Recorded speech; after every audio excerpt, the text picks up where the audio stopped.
출애굽기 20장 13절입니다. 말씀을 우리 같은 목소리로 읽겠습니다. 읽으실 때 하나님의 음성을 듣는 복 있는 시간 되시길 바랍니다. 우리 13절을 3번 반복해서 읽도록 하겠습니다. 읽겠습니다. 살인하지 말라, 살인하지 말라, 살인하지 말라. 아멘. 아멘. 함께 예배하는 모든 분들 가운데 이 말씀의 축복이 함께 하시기를 주님의 이름으로 축원합니다. 읽은 말씀에 의지해서 우리 눈치를 보게 만드는 것이 모두 살인죄라는 제목으로 하나님의 말씀을 전하겠습니다. 오늘은 살인하지 말라는 6계명을 가지고 하나님의 말씀을 전하겠습니다. 6계명의 특징은 10계명 가운데 가장 짧은 계명이라는 점입니다. 2 단어로 이루어져 있습니다. 중요하지 않거나 설명할 필요가 없어서 짧은 것이 아닙니다. 오히려 가장 복잡하고 광범위한 계명인 까닭에 짧게 말씀하신 것입니다. 그래서 오늘 본문이 출애굽기 20장에 기록이 되어 있는데 출애굽기 21장 이후에 이 계명에 대한 보충 설명이 자세하게 기록이 되어져 있습니다. 우리 형법에서도 가장 민감하고 심각하게 다루는 법이 이 살인죄에 해당되는 것입니다. 살인 동기가 단순하지 않기 때문에 그렇습니다. 우발적일 수도 있고 계획적일 수도 있고 또한 합법적일 수도 있는 까닭에 그렇습니다. 그런 까닭에 분노를 일으키는 살인이 있을 수도 있고 동정심을 유발하는 살인도 있을 수 있습니다. 동의가 되지 않는 살인도 있고 동의가 되는 살인도 있는 것을 보게 되어집니다. 우리가 살인하지 말라는 이 계명을 이야기할 때 가장 먼저 우리가 알아야 될 것이 있습니다. 그것은 살인이라는 범죄는 예외가 없다는 것입니다. 예외인 사람이 없다는 것입니다.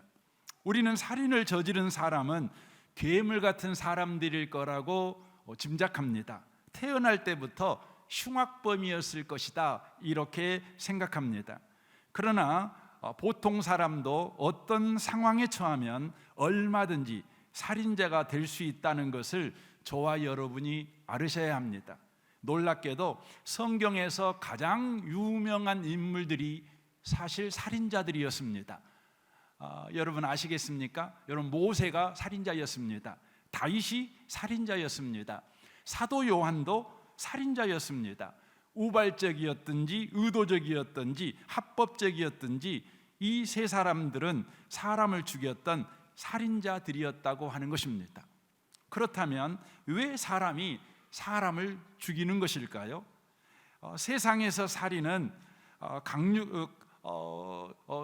이 세상에서의 살인은 언제나 내가 살아남는 방식으로 살인을 저지른다고 하는 것입니다. 내가 살기 위해서 너를 죽이는 것이 세상에서의 살인입니다. 아담의 첫째 아들인 가인은 살기 위해서 동생을 죽입니다. 자신의 애배가 실패했을 때 그 실패를 만회하기 위해서 애배에 성공한 동생 아벨을 죽입니다. 성공한 사람을 죽임으로 자신의 실패를 만회할 수 있다고 생각한 까닭입니다. 그래서 요한 1서 3장 12절은 이렇게 말합니다. 가인같이 하지 말라. 그는 악한 자에게 속하여 그 아우를 죽였으니 어떤 이유로 죽였느냐? 자기의 행위는 악하고 그의 아우의 행위는 의로움이라 라고 말합니다.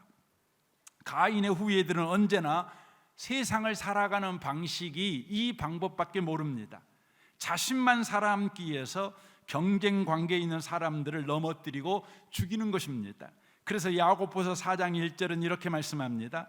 여러분 가운데 싸움과 다툼이 일어나는 원인이 무엇인지 아십니까? 그것은 바로 여러분 속에 분쟁을 일으키는 이기적인 욕망에서 비롯된 것입니다. 이기적인 욕망, 나만 성공해야 돼, 나만 잘나야 돼, 나만 능력이 있어야 돼, 나만 1등해야 돼, 나만 유명해져야 돼, 나만 인정받아야 돼. 이게 이기적인 욕망이지요. 이 이기적인 욕망에서 뭐가 일어납니까? 원하는 마음은 있는데 갖지 못하다 보니 다른 사람을 죽이기도 하고 시기하기도 합니다 라고 말하고 있는 것입니다. 하나님은 사람을 죽이지 말라고 말씀하십니다. 왜 하나님은 사람을 죽이지 말라고 말씀하실까요? 그 이유와 근거는 분명합니다. 창세기 9장 6절입니다. 다른 사람의 피를 흘리면 그 사람의 피도 흘릴 것이니 이는 하나님이 자기 형상대로 사람을 지으셨음이니라 라고 말씀합니다. 왜 하나님은 사람을 죽이지 말라고 말씀하십니까? 사람은 하나님의 형상으로 창조되었기 때문이다 라고 말씀하십니다. 하나님의 형상으로 사람이 창조되었다는 것은 어떤 의미일까요? 바로 그것은 하나님이 사람을 자기 자녀로 창조하셨다는 것입니다.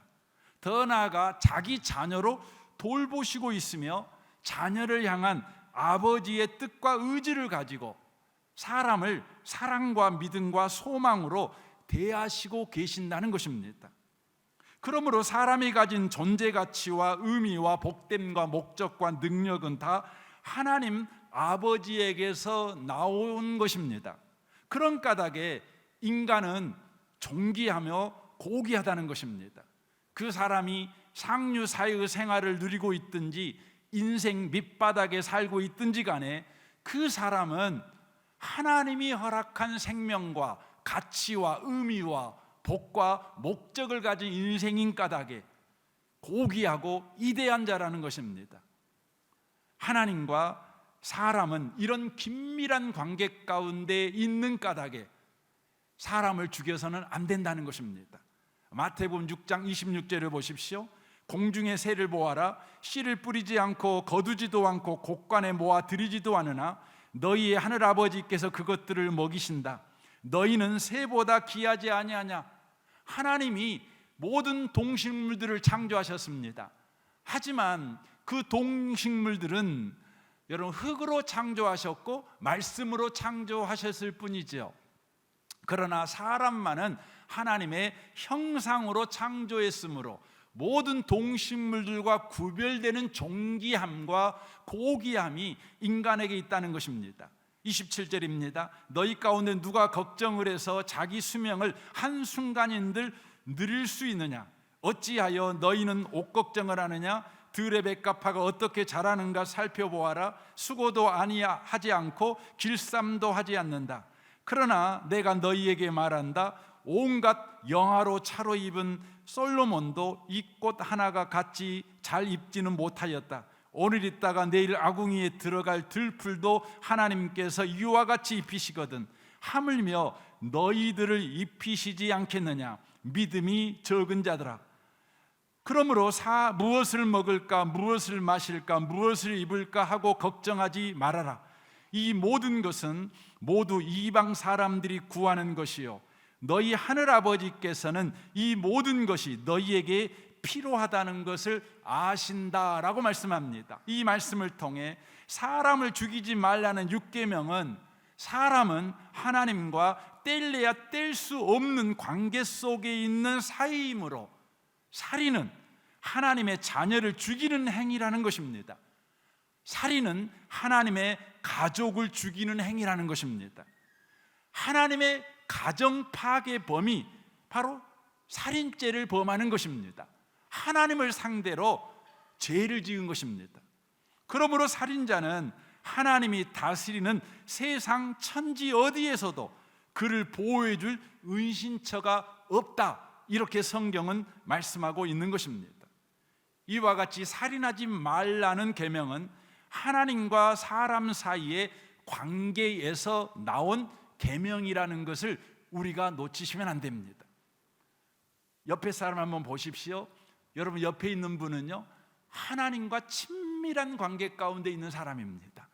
하나님의 자녀이며 하나님이 돌보시며 아버지신 하나님께서 그 인생을 향한 이대한 목적을 가지고 바로 사랑과 믿음과 소망으로 대하고 있는 사람인 까닭에 그 사람을 죽여서는 안 된다는 것입니다.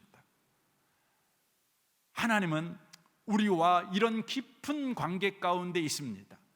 이 깊은 관계 가운데 있는 하나님과 우리 관계를 영원히 끊어버리지 못한 관계가 되게 하시기 위해서 하나님께서 우리를 하나님의 형상으로 창조할 뿐만 아니라 또 어떤 일을 하셨냐면 하나님께서 아들을 아끼지 아니하시고 내어주셨습니다.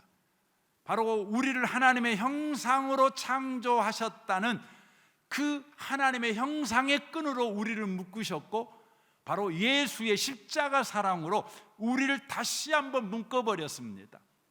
그리하여 하나님과 우리 관계를 더욱 공교하게 하셨습니다. 로마서 8장 38절입니다. 내가 확신하노니 사망이나 생명이나 천사들이나 권세자들이나 현재일이나 장래일이나 능력이나 높음이나 깊음이나 다른 어떤 피조물이라도 우리를 우리 주 그리스도 예수 안에 있는 하나님의 사랑에서 끊을 수 없으리라 라고 말씀합니다. 예수의 십자가 사랑은 하나님과의 관계를 어떤 세력도 끊을 수 없는 더 확고부동한 관계로 만들어버렸다는 것입니다. 이 아침에 오신 복 있는 성도 여러분, 저와 여러분은 하나님의 형상으로 창조된 하나님과 뗄래야 뗄 수 없는 관계로 묶인 자일 뿐만 아니라 예수의 십자가 사랑으로 또 한 번 묶어버려 어떤 세력도 끊을 수 없는 하나님과의 관계 속에 있는 인생이라는 걸 저와 여러분이 기억하셔야 합니다.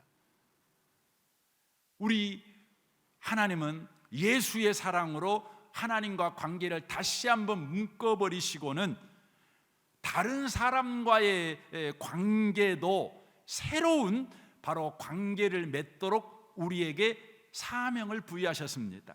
고린도후서 5장 17절입니다.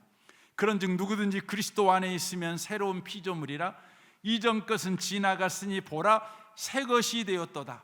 모든 것이 하나님께로서 났으며 그가 그리스도로 말미암아 우리를 자기와 화목하게 하시고 또 우리에게 화목하게 하는 직분을 주셨으니 라고 말합니다. 모든 것이 하나님께로서 났으며 우리를 하나님의 형상으로 창조하심으로 하나님과 특별한 관계로 우리를 묶으시더니 그리스도로 말미암아 우리를 자기와 또 화목하게 하는 관계로 또 묶어버렸다는 것이죠. 그리고 나서 이 관계를 바탕으로 해서 다른 사람과 관계에 새로운 사명을 부여하셨다는 것이죠. 그 사명이 뭡니까? 화목하게 하는 직분을 주셨다라고 말합니다. 곧 하나님께서 그리스도 안에 계시사 세상을 자기와 화목하게 하시며 그들의 죄를 그들에게 돌리지 아니하시고 화목하게 하는 말씀을 우리에게 부탁하셨느니라 라고 말씀합니다. 예수의 십자가 사랑은 끊을 수 없는 하나님과의 관계를 만들어내었고 그 관계를 기반으로 하여 다른 사람의 인생 속으로 뛰어들어가 화목해하는 직분의 삶을 살라고 우리를 보내셨다는 것입니다.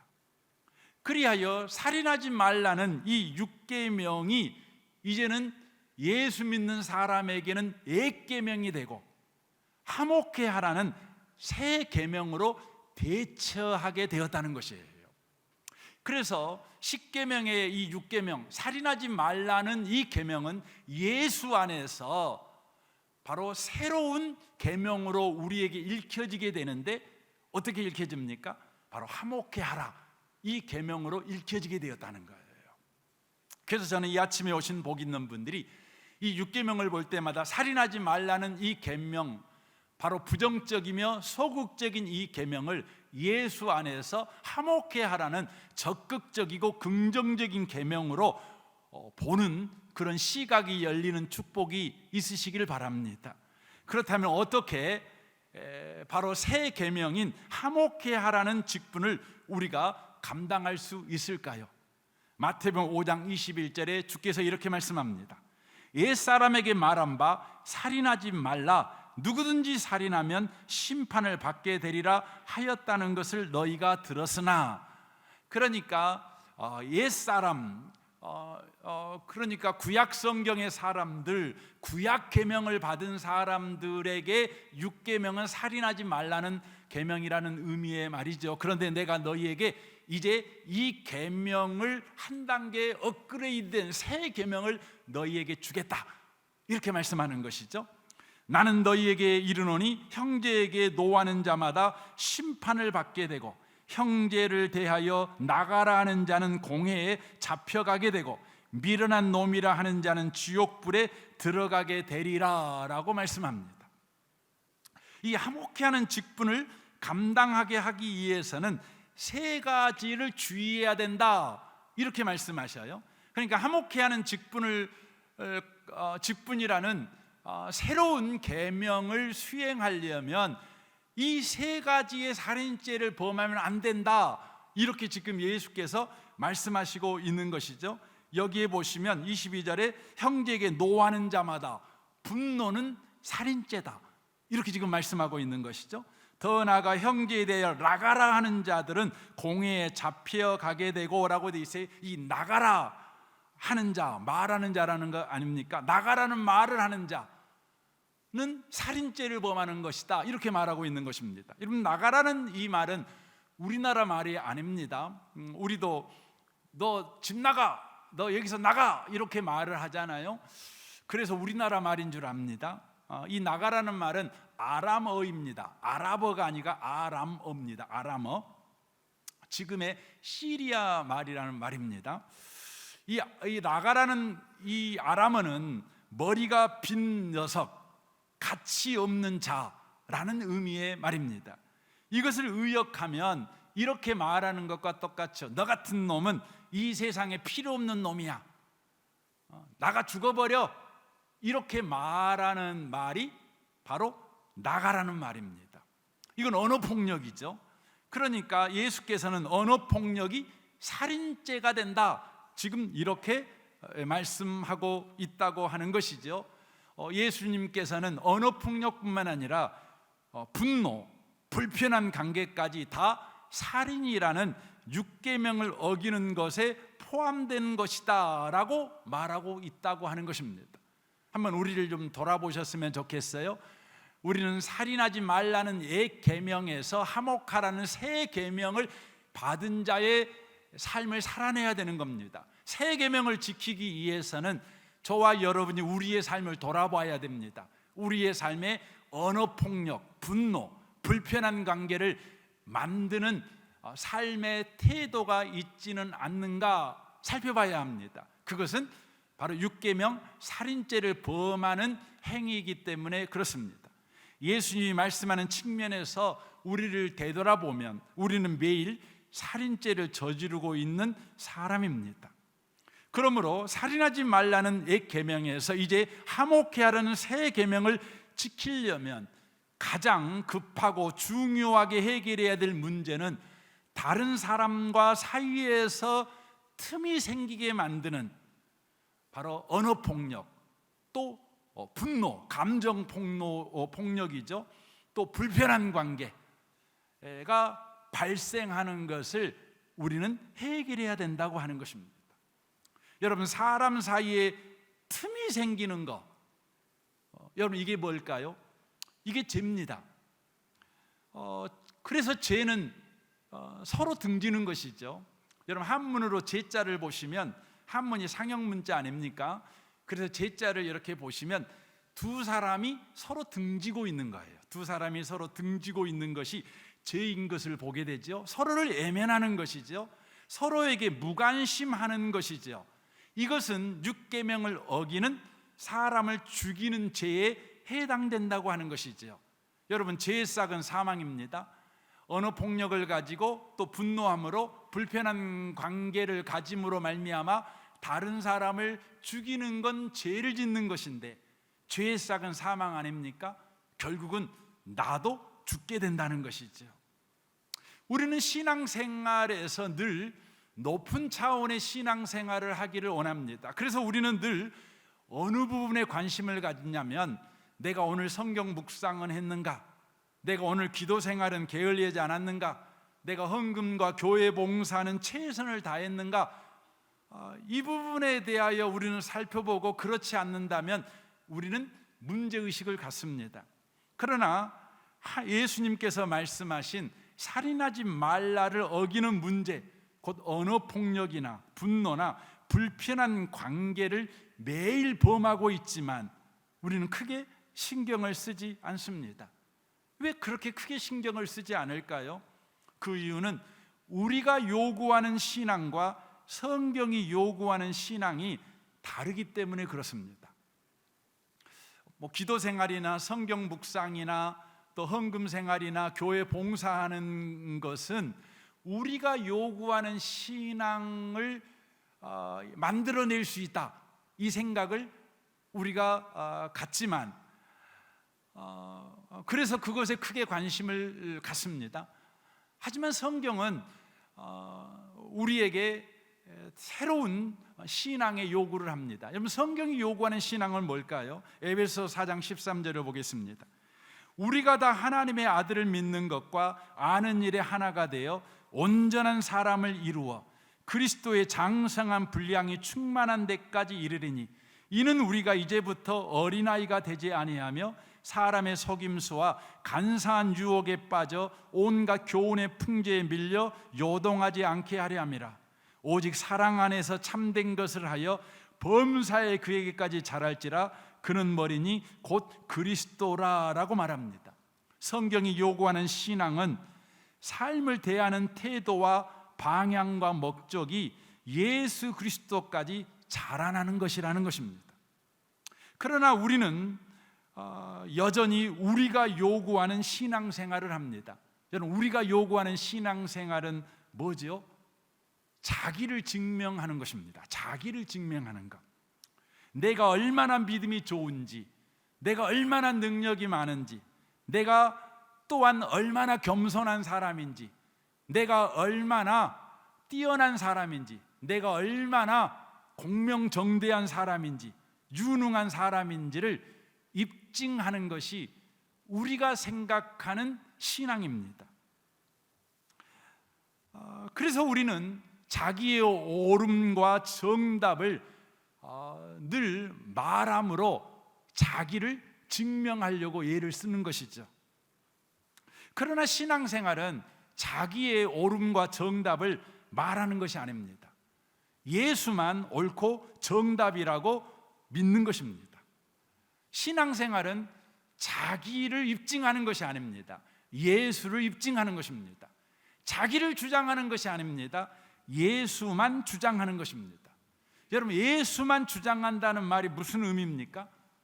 우리가 살다 보면 죽여버리고 싶은 사람이 여러분 정말 많습니다.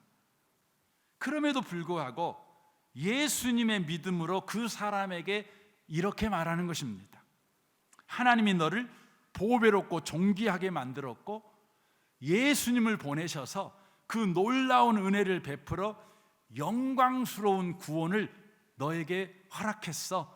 그러므로 너는 세상에 쓸모있는 자며 꼭 필요한 사람이야. 너는 살아남아야 될 이유가 있는 사람이야. 이렇게 말하는 것입니다. 혹 이렇게 말을 하지 않더라도 이런 표정으로 그 사람에게 서 있는 것입니다. 이건 립 서비스가 아닙니다. 이중인격이 아닙니다. 이것이 신앙입니다. 에베소 4장 29절을 보십시오. 무릇 더러운 말은 너 입 밖에도 내지 말고 오직 덕을 세우는 데 소용되는 대로 선한 말을 하여 듣는 자들에게 은혜를 끼치게 하라라고 말씀합니다. 여러분, 은혜를 끼친다는 것이 뭐지요? 예수님을 바라보게 한다는 것이죠. 예수님이 그에게 은혜를 흘러보낼 때에 그 은혜가 그에게 도달하게 한다는 것을 말하는 것입니다. 그러므로 꼴도 보기 싫은 사람에게 더러운 말을 입 밖으로 내는 것은 살인하지 말라는 6계명을 어기는 것입니다. 여러분, 사람을 죽여버리면 그 사람에게 하나님의 은혜가 갈 수 없지요. 하나님의 은혜가 가려면 어찌해든지 살려놔야지요. 죽이면 안 돼요. 우리는 말로 사람을 죽여버립니다. 그래서 하나님의 은혜가 그에게 흘러가지 못하게 하는 것이죠. 그러므로 꼴도 보기 싫은 사람 앞에 가서 우리는요 은혜의 말을 해야 돼요. 밝은 표정으로 여러분 인사하는 것이죠. 그것이 예수님을 주장하는 것입니다. 그래서 골로새서 3장 12절에 이렇게 말씀합니다. 그러므로 너희는 하나님이 택하사 거룩하고 사랑받는 자처럼, 그렇죠? 너희는 하나님이 택하사 거룩하고 사랑받는 자처럼 긍휼과 자비와 겸손과 온유와 오래 참음을 옷 입고, 누가 누구에게 불만이 있거든 서로 용납하여 피차 용서하되 주께서 너희를 용서하신 것 같이 너희도 그리하고 이 모든 것 위에 사랑을 더하라. 이는 온전하게 매는 띠니라 라고 말합니다. 자기를 주장하는 것은 죽이는 것입니다. 자기를 증명하는 것은 죽이는 것입니다. 이것이 불신앙입니다. 우리는 좋은 말을 가지고 죽이는 일을 참 많이 합니다. 나를 바로 주장하고 나를 증명하는 일을 참 많이 합니다. 성실하라고 말하는 것은 아주 좋은 일입니다. 그러나 성실하지 않는다고 사람을 잡으면 그건 죄 짓는 것입니다. 정직하라고 말하는 건 좋습니다. 하지만 정직하지 않는다고 언어폭력을 사용하고 인상을 쓰고 너하고는 내가 더 이상 상종 못하겠어 라고 그 사람을 대하면 그건 살인죄를 범하는 것입니다. 기도하라고 말하는 건 좋은 것입니다. 하지만 기도하지 않는다고 몹쓸 말을 하고 인상 쓰고 상종하지 않겠다고 불편한 관계를 만들어내면 그건 살인죄입니다. 잘하라고 말하는 건 좋습니다. 하지만 잘하지 못한다고 사람을 잡으면 그게 죄입니다. 부모 가운데 예수 믿는 부모가 많지요. 그런데 그의 자녀들은 예수를 안 믿는 경우가 많습니다. 왜 그럴까요? 여러분 자녀에게 예수 믿으라고 말하는 건 좋습니다. 하지만 여러분의 자녀가 예수 안 믿는다고 언어폭력을 쓰고 인상 쓰고 상종하지 못할 사람처럼 취급하면 여러분 그것은 살인죄를 범하는 것입니다. 아무리 좋은 것도 언어폭력과 분노와 불편한 관계로 나아간다면 그것은 모두 다 죄입니다. 6계명을 어기는 살인죄라는 말씀입니다. 죄는 우리 눈치를 보게 만드는 것입니다. 그러므로 우리 눈치를 보게 만드는 것은 모두 죄입니다. 살인죄입니다. 내가 언어폭력을 쓰는 까닭에, 내가 인상을 쓰는 까닭에, 내가 잘못하면 그 사람과 불편한 관계가 되는 까닭에 그 사람의 눈치를 봐야 돼요. 우리 눈치를 보게 만들어 버렸어요. 그러면 그것은 바로 6계명을 어긴 살인죄에 해당된다는 것입니다. 하나님을 바라보지 못하게 만드는 것이죠. 내 눈치만 보게 만드는 것이죠. 그 은혜 앞에 나아가지 못하게 하는 것이죠. 내가 베푸는 자비를 구하게 만드는 것이죠. 여러분 우리 눈치 보게 만들면 안 돼요. 주님 바라보게 만드셔야 돼요. 나의 자비를 구하게 만들면 안 돼요. 주님의 자비를 구하게 만들어야 된다는 것이지요. 내 눈치 보게 만들고 내 자비를 구하게 만드는 것은 하나님에 대하여 죽게 만드는 것이에요. 우리에게 하나님의 은혜만 필요하듯 다른 사람에게도 하나님의 은혜만 필요해요. 사람들에게 나의 지식이나 나의 경험이나 나의 충고, 나의 호의가 필요한 것이 아닙니다. 오직 우리는 하나님의 은혜를 흘려보내기 위해 사람들에게 보내심을 받은 축복의 통로라는 것을 우리는 잊어먹어버리면 안 돼요. 우리는 사람의 잘못을 깨부시는, 고치는 여러분 심판의 방망이로 보내심을 받은 자가 아니라 다만 하나님의 은혜의 통로로 그 사람 앞에 보내심을 받은 자라는 것입니다. 우리는 화목해 하는 직분으로 그 앞에 보내심을 받은 자입니다. 우리와 그와 화목하게 만들기 위해서가 아니라 하나님과 화목하게 만들기 위해서 바로 보내심을 받은 자라고 하는 것이죠.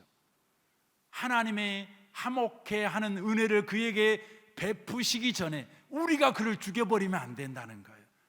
기어이 그를 살려놔야 된다는 것이지요. 하나님이 은혜를 베풀어 주실 때까지 그를 살려놓는 것입니다. 그러면 이제 우리는 어떻게 해야 되는 것입니까? 에베소 4장 26절은 이렇게 말을 합니다. 분을 내어도 죄를 짓지 말며 해가 지도록 분을 품지 말고 마귀에게 틈을 주지 마라. 분이 났을 때 마귀에게 틈을 주면 안 된다는 거죠. 마귀가 하는 짓이 뭡니까? 마귀는요, 도둑질하는 도둑놈 같은 자여가지고 도둑질하고 죽이고 멸망시키는 것이 마귀가 하는 일 아닙니까? 그러니까 우리가 분이 났을 때 마귀가 역사하는 통로로 우리가 서 있으면 안 된다는 거죠. 그의 인생을 도둑질해버리고 빼앗아가버리고 죽여버리는 일에 우리가 통로 역할을 하면 안 돼요. 하나님께서 바로 은혜를 베푸시도록 우리가 통로 역할을 해야 되지요. 그럼 어떻게 해야 되는 것이 바로 마귀에게 틈을 주지 아니하고 하나님이 은혜를 베푸시도록 틈을 주게 하는 일일까요? 마태복음 5장 21절을 보겠습니다.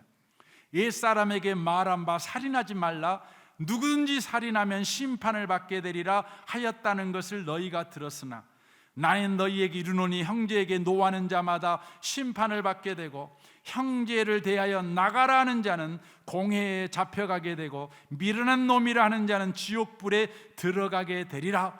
그러므로 애물을 제단에 드리려다가 거기서 내 형제에게 원망 들을 만한 일이 있는 것이 생각나거든 애물을 제단 앞에 두고 먼저 가서 형제와 화목하고 그 후에 와서 애물을 드리라 라고 말씀합니다. 우리가 어느 폭력을 쓰고 분노하고 불편한 관계를 만드는 일을 했다면 우리는 어떻게 해야 되지요? 이유불문하고 신속하게 용서를 구하고 용서해 주고 화목하라고 말씀하고 있는 것입니다. 이유불문입니다. 화해가 예배보다 더 중요하다는 것이지요. 우선이라는 것이지요. 용서와 화해가 우선적으로 이루어지지 아니하면 기도도 막히고 예배도 무의미해진다는 것입니다. 우리에게 분노가 일어나고 거친 말로 상대방을 죽이는 언어 폭력을 행사하는 일이 일어나고 굳은 표정으로 인상 써서 상대방을 긴장시키는 일을 했다면, 너와는 상종하지 않을 거야 라고 불편한 관계를 선언했다면 우리가 해야 될 일은 바로 신속하게 이유불문하고 나아가서 용서와 화해를 해야 된다는 것입니다. 여러분, 용서와 화해는 상대방의 태도에 대한 우리의 반응이 아닙니다.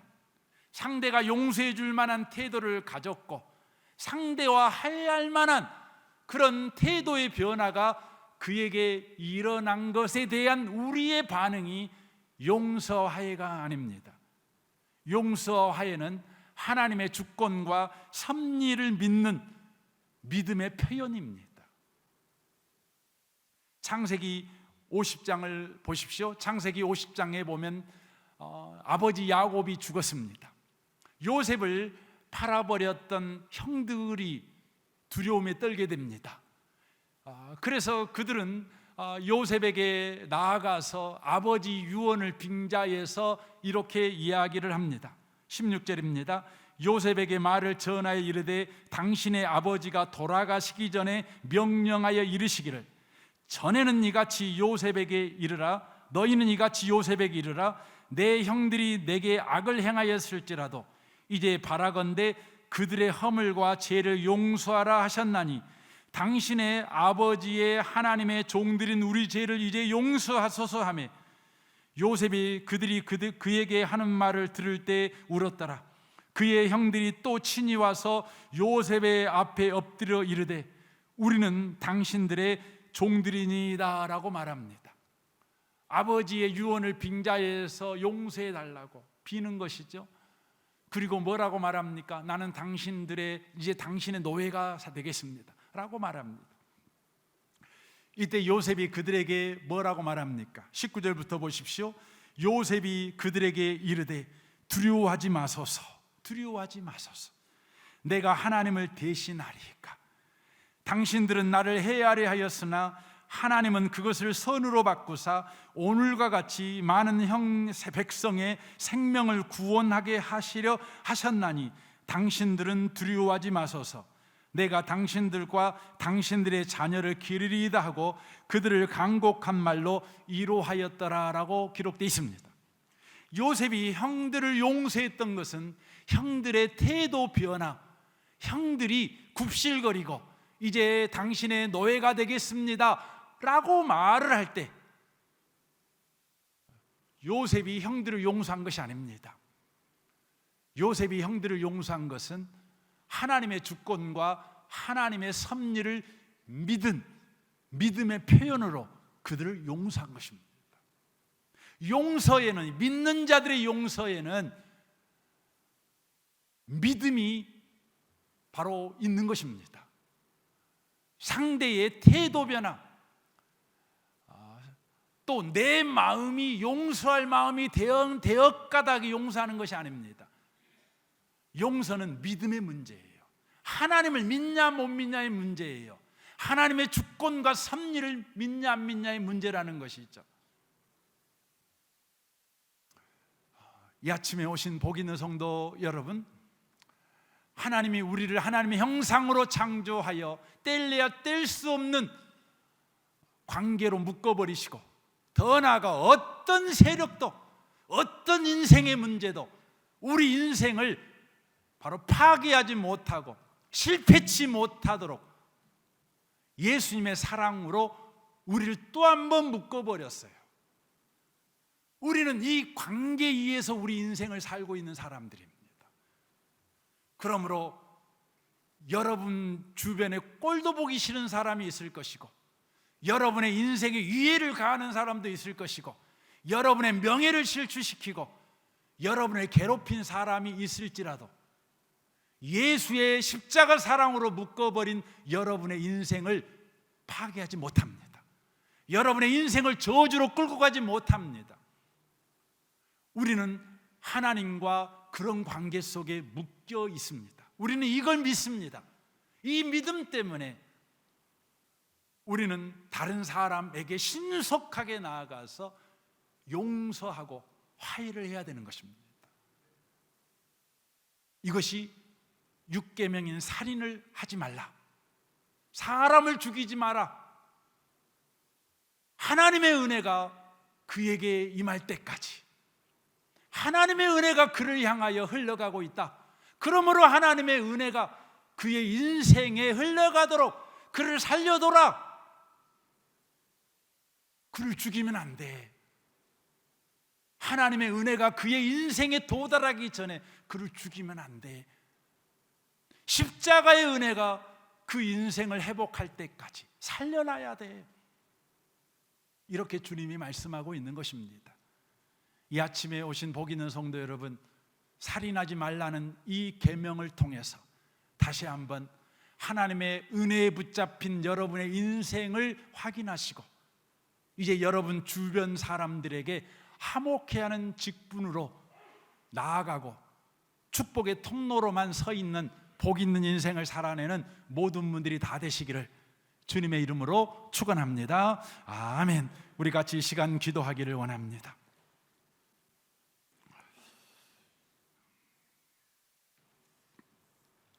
예수 믿는 저와 여러분은 누구입니까? 하나님의 형상으로 창조된 자입니다.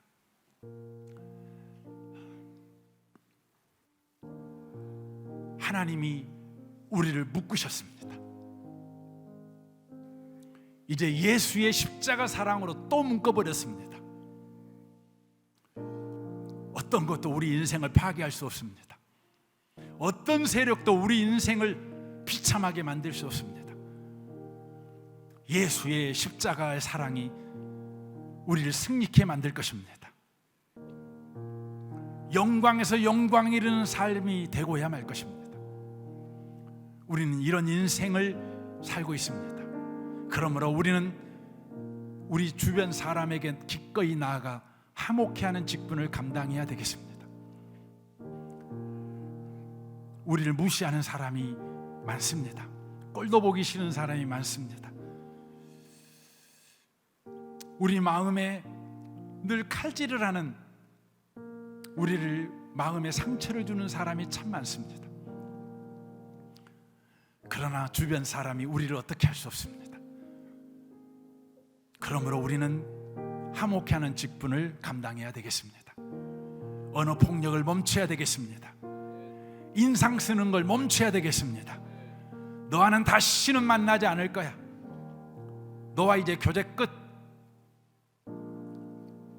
이런 불신앙을 멈춰야 되겠습니다.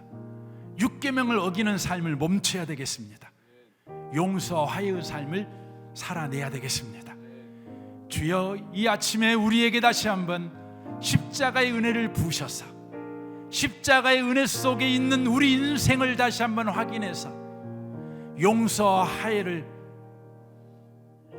신속하게 행하는 축복의 통로로 서 있는 인생을 살아내게 하여 주옵소서. 우리 시간 같이 한번 기도하기를 원합니다. 기도하겠습니다. 사랑하는 주님 앞에 주님, 우리는 형제자매 한자리에 크신 은혜 생각하며 즐거운 찬송 부르네. 내 주 예수 본을 받아 모든 사람 내 몸같이 환난 근심 위로하고 전심으로 사랑하세.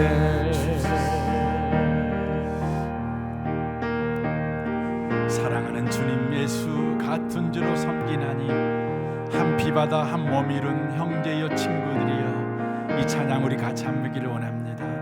사랑하는 주님 앞에 형제자매 한자리에 크신 은혜 생각하며 즐거운 찬송 부르네.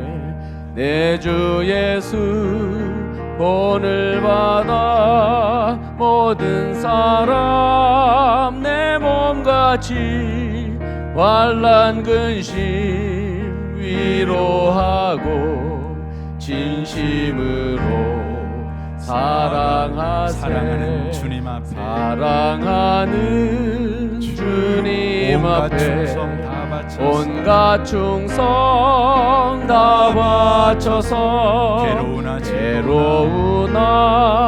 즐거우나 주님만 힘써 섬기네. 우리 주님 거룩한 손 제자들의 발을 씻어 남 섬기는 종의 도를 몸소 행해 보이셨네. 사랑하는 주님 예수 같은 주로 섬기나니 한 피바다 한 몸 이룬 형제여 친구들이여 한 몸같이 친밀하고 마음으로 하나 되어 우리 주님 크신 뜻을 지성으로 준행하세. 주님, 오늘 말씀을 우리가 다시 한번 되새김질하기를 원합니다. 우리는 하나님의 자녀로 창조된 자요, 하나님이 자녀로 우리를 돌보시며 아버지가 자녀를 향해 세운 뜻과 목적 때문에 사랑과 믿음과 소망으로 대하는 하나님과 깊은 관계 속에 있는 인생인 것을 확인했습니다. 그뿐만 아니라 예수의 십자가 사랑으로 다시 한번 묶어 어떤 세력도 뗄래야 뗄 수 없는 관계 속에 있는 인생인 것을 확인했습니다. 그러므로 세상의 어떤 일도 우리를 비참한 사람으로 만들 수 없습니다. 세상의 어떤 사람도 예수 안에 있는 그 영광을 빼앗아가 버릴 수 없습니다. 우리를 불쌍한 사람으로 만들 수 없습니다. 우리를 실패하는 사람으로 만들 수 없으며 저주 아래 있는 사람으로 만들 수 없습니다. 우리는 예수 안에 있는 사람들입니다. 이제 우리는 화목해하는 직분의 삶을 살아도 되는 사람들입니다. 사람들에게 나아가서 우리 마음에 들지 않는다고, 꼴보기도 싫다고, 나를 힘들게 했다고, 네가 나에게 모멸감을 줬다고, 언어 폭력을 쓰고 인상을 쓰고 너와 관계하지 않을 거야, 이렇게 육계명을 어기는 삶을 살아갈 수 없습니다. 우리는 그들에게 하나님의 은혜가 임하도록, 하나님이 너를 창조했고 예수를 아끼지 아니하시고 내어주어 너를 구원하시고자 하는 것이 하나님의 뜻이니 하나님의 은혜가 너에게 임하면 너는 마침내 존귀한 자가 될 거야. 너는 마침내 보배로운 자가 될 거야. 너는 마침내 위대한 인생을 살고야 말 거야. 그러므로 너는 살아있어야 돼. 너는 필요한 사람이야. 너 죽으면 안 돼. 이렇게 말하는 자 되게 해주십시오. 이렇게 표정을 짓는 자 되게 하여 주십시오. 살아야 될 이유를 가르쳐주는 자 되게 해주십시오. 계속해서 하나님을 믿는 믿음으로 충만하게 해 주옵소서. 이 시간 헌금하는 시간입니다. 헌금하는 모든 손길을 주님이 복되게 하셔서 저들이 하나님의 주권과 섭리 속에 있는 인생을 살고 있다는 믿음을 가지고 그 믿음을 표현하는 직장생활, 가정생활, 범사의 삶을 살아내도록 주여 축복하여 주옵소서. 자신감을 가지고 살게 해주십시오. 담대하게 살게 해주십시오. 하나님이 나를 축복하시니 누가 나를 저주하리요? 하나님이 나를 축복하리니 누가 나를 실패케 하리요? 이 믿음을 가지고 인생을 살아내는 자 되게 해 주옵소서. 예수님의 이름으로 기도합니다. 아멘.